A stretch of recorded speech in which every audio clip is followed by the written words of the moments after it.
We're standing here on Lafayette Avenue, and about every minute we see someone going too fast. Many of the details are still pouring in, but here's what we know right now. The Metro North riders who boarded the Harlem line and arrived here at Grand Central around 9:06 yesterday morning will probably breathe a sigh of relief. Can you get me a seat for the next game? Sure, these two are empty right here. Police say Richardson got a hold of the victim's phone. That's when he decided to snap a photo of himself. What he didn't realize when he took the picture is that it was running an automatic application that sent the photo directly to the victim's email. At the base of the Brooklyn Bridge, where we can tell you we're seeing protesters gather. They're coming from the south, and cops just told me that they're also coming from the north, and this is where they will be gathering. Such an amazing story and such an amazing team. And the reason we brought Dr. Chris here is because I want him to talk about the history of Fred's team. There is such an immense history here in New York. These huge waves are just crashing in on this jetty, and they're coming here all the way up to the seawall, and at times, in fact, they're actually coming over the seawall. I'm going to try to grab one of these people. This guy's been treading around in this sea foam. You know, that's disgusting, sir, with his bare feet. Tell me what you think of all of this. Have you been riding out this storm? Yeah, we were just sitting in the house. We were getting prepared, and I didn't think it was going to be as bad as this. I haven't seen it for like 10 years. He's the symbol of hope for the sinking city of Patterson. Hug me up. Hey, boo. Oh, thank you, baby, for everything. Since Irene hit, Mayor Jeff Jones traded his desk for a pair of khakis and started monitoring the floods on the front line. Hey, fam. What's up? Today, we rode along. Most of every possible resource that one would expect during a time like this, I believe, is now committed and engaged in Patterson. Have you ever seen it this way? No, ma'am, not in Patterson. How long you been here? All my life. Our first stop, Triangle Village. How y'all doing? Normally, we would have waters where you see that dead end sign is. Yeah. That's about as tall as I am, the bottom of it. Get out. So How tall are you? I'm 6'1". And these people, they gotta go. Yes, ma'am. But Jones says not everyone's budging. Your rescue crews will not be able to get here. What are we gonna do? I don't think anybody could even imagine. We had an earthquake. Who expected that? Right. And then followed by a storm like this, and now this flooding. I think it's sort of, I don't know, a recognition that things in this world are greater than each of us. Are you afraid you're going to lose everything? But the Passaic River is swallowing the city fast. Oh my God, we were just here yesterday. This is River Street. Yes, ma'am, that's River Street over there. Where we're standing right here is evidence at how fast the floodwaters are rising. We're standing on River Street. It's more a river than a street. The mayor says yesterday he was standing here and it was dry ground. In fact, it was dry all the way past the gates down there where trucks were moving through. The issue is now how to get the waters to stop rising, and if they don't, how to get the people out. I'm going to go around and make sure that they know that we care. Jones says the city is no stranger to tough times. The unemployment rate sits at nearly 19%, and most people here live off government assistance. What would be a word to describe Patterson? Resilient. But says this natural disaster is the worst yet. You think you can swim in that? No? You're smart. Me neither. Until then, he'll try to stay positive for those who can't. We're going to get through this. You know that, right?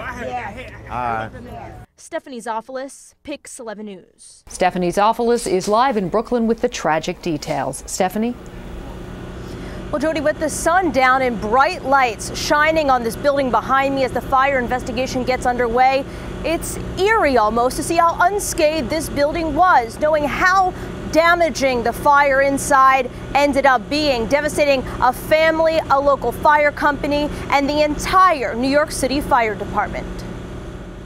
You didn't see a single flame or billows of black smoke. There was no real fire that was actually visible, so it must have been a contained fire indoors. But a deadly fire was brewing behind these warehouse walls in Bushwick. I seen a lot of sparking, a lot of fire coming down, and bringing our firemen out of there. Firefighters got the call at 1 this afternoon. It was a brutal cardboard box fire inside a vacant kitchen supply house. By 4 o'clock, 6 firefighters were in the hospital with injuries. Lieutenant Richard Nappy was in critical condition. While the 237 was operating, Lieutenant Nappy felt dizzy. He called for help. Nappy led Engine 237's efforts on the scene, but fire officials say inside the building he came face to face with heavy smoke and escaped, but he didn't survive. He experienced a cardiac event that we will be investigating. 3 hours later, and more than 170 crews finally put the fire out. With heavy hearts, engines lingered on the scene as the cleanup and investigation got underway. When you get a fire that's smoky with not active flaming, there is high levels of carbon monoxide, which every one of our officers carries a carbon monoxide meter to give us a warning. That's part of the investigation that we will do. Now, those 5 other firefighters are expected to recover from their injuries. This investigation will continue through the night. Fire investigators will look into what caused this fire and if high levels of carbon monoxide contributed to Nappy's death. We're in Bushwick. Stephanie Tsoflias, Pix 11 News. Internal Affairs did this investigation. We feel confident that they're not police officers. Now, while they were wearing plain clothes, some cop impersonators dressed the part, everything from authentic uniforms to badges. So how do they do it? Well, today we scoured the city, even the internet, to find out how, and you'd be surprised to know it's not that easy.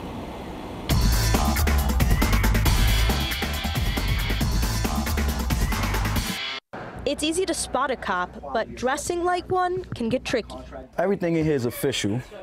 You have to have police ID. No police ID, you can't get anything. And the employee at Junior's Police Equipment, who asked not to be on camera, says the store that exclusively sells NYPD gear has a strict policy for one reason. We do it so we don't want nobody impersonating cops out there. Like the 3 men did in the Bronx when they posed as detectives. People bribe me with money. I just don't give it to them. Are there stores around the city or even online where people can get real uniforms? Online, without ID, is possible online. So is it true, Wally, that if you can't get a uniform at a store like this without an ID, that you could go online? Internet is the marketplace of the world. Any jurisdiction you want, city, state, federal, any country, Craigslist, eBay, you name it, they have it. There's also stores that sell uniforms. There's also places that sell props. So civilians can buy this stuff? Civilians can buy this stuff. Even if it's not authentic, retired cop Wally Zion says impersonators can always find decent knockoff paraphernalia. Here's an example of police hats. You can buy this in Times Square. Somebody could get a hold of this and they could say, I'm a cop, and nobody will know the difference. And we got to talk about these jackets. You can buy them in a store. Some places will, some places won't sell them. And no matter what the outfit looks like, Wally says impersonators have no way of getting hold of this. The public should always look for and ask for an ID card. It's hard to duplicate because it has a chip in it. This is the color, a red background, a blue background. So you cannot buy these? You cannot buy these anywhere.